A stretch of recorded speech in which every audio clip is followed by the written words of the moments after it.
Hey, it's Joshua Vergara. What's going on, everybody? That's right, here it is, the Samsung Galaxy Z Flip.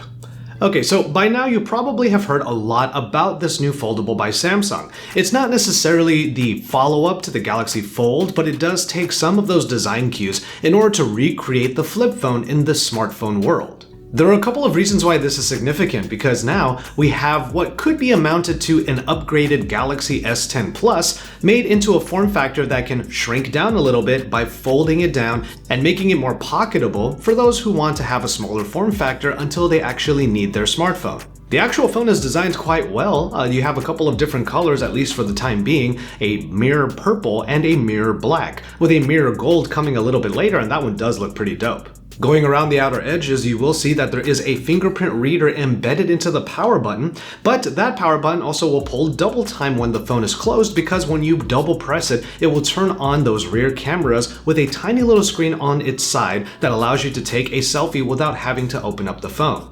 Aside from that tiny little secondary screen can be used for just notifications. And that hinge folds down the Infinity Flex display, the 6.7-inch ultra-thin glass display. Yeah, this is glass, not plastic. It is akin to a 22:9 aspect ratio, and there were some video files in there that actually stretched across the entire display, and I have to admit, it looked really nice. Overall, the materials of the Z Flip just feel premium enough that you don't have to worry about blemishes or creases or bubbles happening on the screen because it is made of glass. You can't slam the phone down too easily, however, because the hinge does have a little bit of resistance, as it should, because you want to protect the glass display and you don't want it just smashing on top of itself all the time. So you can still have a lot of fun with this phone, but Samsung put in a few extra features in order to take advantage of the specifications, which are still high-end. Those include the Snapdragon 855 Plus, 8GB of RAM, and 256GB of internal storage. Rounding out those specs is a 3300 mAh battery. So ever since Unpacked, I've been thinking about the question flip or fold, and I have to give Samsung a lot of credit for taking the form factor of the Z Flip and making it really useful. That's not to say the Galaxy Fold's form factor isn't useful. On the contrary, you still get a nice screen on the outside while opening it up to get a much bigger tablet-sized screen for more screen real estate and for more fun for work and play. So when you bring it down to a flip smartphone, finding ways of using that form factor is pretty creative. For example, you can put the phone down and just bring up the hinge to a certain angle, turn on the camera, and you will be able to easily take a selfie with the phone stationary and propped up so you can take it without any jitters with someone's hands. You can even use the rear cameras in this configuration as well, which eliminates the need for you to prop up a regular smartphone on like a glass or on the wall or with any object that might be on the table. By the way, the cameras are a 10 megapixel front-facing camera with dual cameras on the back, 12 and 12, a regular camera, and a wide angle. And one thing you'll notice about the interface, especially in this camera segment,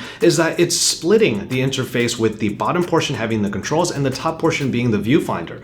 Of course, that makes a lot of sense for this kind of shooting scenario, but splitting the screen is also what the Z Flip does really well. When you do the multi-window that is already part of One UI, it will adhere to the actual crease in the middle. That way you have a perfect cut in the middle between your two applications. This flex mode is something that you might actually see in regular smartphones, but it does help that you have literally a fold in the middle of the display to illustrate this particular multi-window functionality beautifully. So ultimately, one of the takeaways from the Galaxy Z Flip is that for the vast majority of the time, you are going to use it opened up. It's not going to be like the Fold where you can get some functionality done without having to make it bigger. However, this is going to be a form factor that I think many people out there who want to minimize their kits might be really interested in it. And of course that factors in the whole nostalgia trip.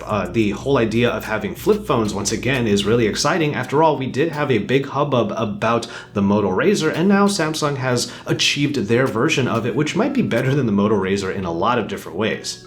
Overall, it's a great phone that happens to have a neat trick, and that's the reason why it is still priced a little high at $1,380. And it is available on Valentine's Day, February 14 of all days, available at Samsung.com, its stores, places like Best Buy, and certain carriers in the US. I will tell you that I'm going to pick one up immediately, and that's the other reason why I thought about flip versus fold. I held off on the Samsung Galaxy Fold mainly because of its price point. I understand that this form factor is new, especially in terms of the Galaxy Fold, but I just wasn't able to fathom paying that much for it just yet.